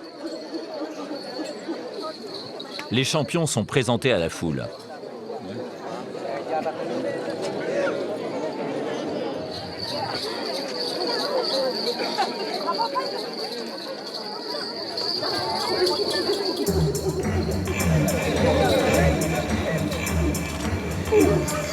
Chaque manche ne dure que quelques secondes.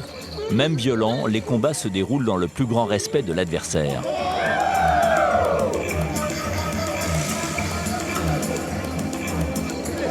Les hommes affichent leur virilité et leur force sous le regard intéressé des jeunes filles.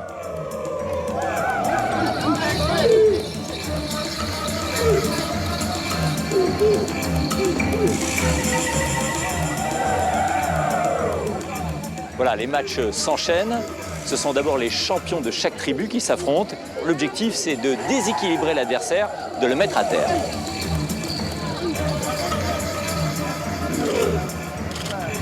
Ce sont des montagnes de muscles qui se percutent.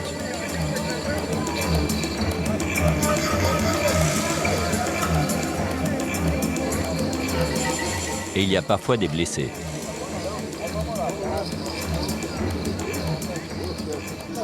Aritana, qui a gagné le tournoi? Les Yawalapiti? Oui, les Yawalapiti. Ah bon? Oui. Bravo, félicitations. À la fin des duels entre champions, la lutte est ouverte à tous les hommes. Évidemment, il y a plusieurs catégories. Et ça commence parfois très tôt.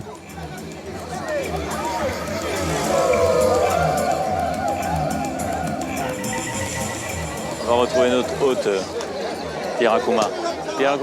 Pirakuma, quelle est la signification de cette lutte? Cette lutte symbolise la fin des célébrations. Et c'est une lutte entre frères. Oui, c'est un combat entre frères. Il n'y a pas d'embrouille. C'est du sport. C'est un échange de force qui permet de sentir la puissance de son adversaire. Mais notre conversation va être brutalement interrompue. Pour éviter que je prenne moi aussi un mauvais coup, c'est sans ménagement que l'on m'écarte du ring. Après les combats, la foule retrouve son calme. C'est à présent aux jeunes filles de sortir officiellement de réclusion. Certaines sont restées enfermées pendant 3 ans et elles n'ont jamais vu le soleil. Leur peau est blanche, leur silhouette affiche quelques rondeurs car elles n'ont pas fait d'exercice. Une frange épaisse leur barre le visage, une mèche qui va être coupée d'un moment à l'autre. Voilà, ces jeunes filles vierges sont présentées aux membres des autres tribus, car ici, dans le Hokshingu, on encourage les mariages intertribaux. Dans chaque tribu, elles apportent des offrandes. Fruits, poissons, galettes de manioc.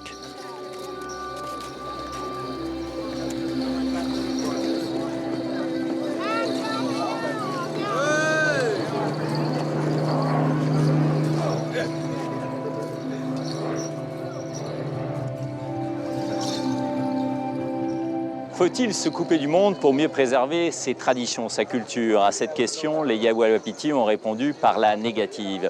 Ils font le pari, bien au contraire, que l'attrait de leur cérémonie religieuse va convaincre l'homme blanc, comme il l'appelle ici, de les aider à préserver ce patrimoine. Mais c'est un pari risqué, car la pression médiatique notamment, mais aussi la récupération politique, peut faire que ces cérémonies à terme ne deviennent que de simples folklore, des spectacles sans âme. La cérémonie à peine terminée, les touristes et les photographes quittent le village. Les invités retournent dans les tribus voisines jusqu'à l'année prochaine.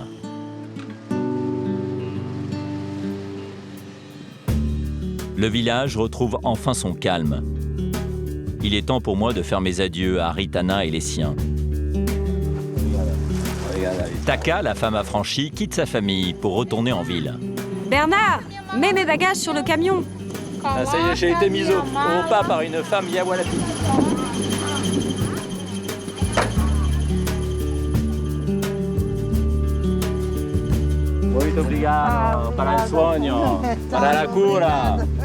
Merci beaucoup pour la guérison, je me sens très bien maintenant. Bon voyage. Ciao, ciao. Ciao, porte-toi bien. Les communautés que nous avons explorées ce soir nous interrogent sur le monde que nous voulons. Une terre égale, uniforme et du coup plus paisible, ou un monde fait de diversité, de particularisme, mais également plus agité. Cette émission a été réalisée par Géraud Burin-Desrosiers avec Martine Fossati, Mathieu Crescio, Philippe Casanova et Jean-Pierre Dutilleux. Production Ligne de Front, Widad Baous et Caroline Antonioni. Rédaction en chef d'Enquête exclusive, Maude Brunel et Jean-Marie Tricot. Bonne soirée sur M6.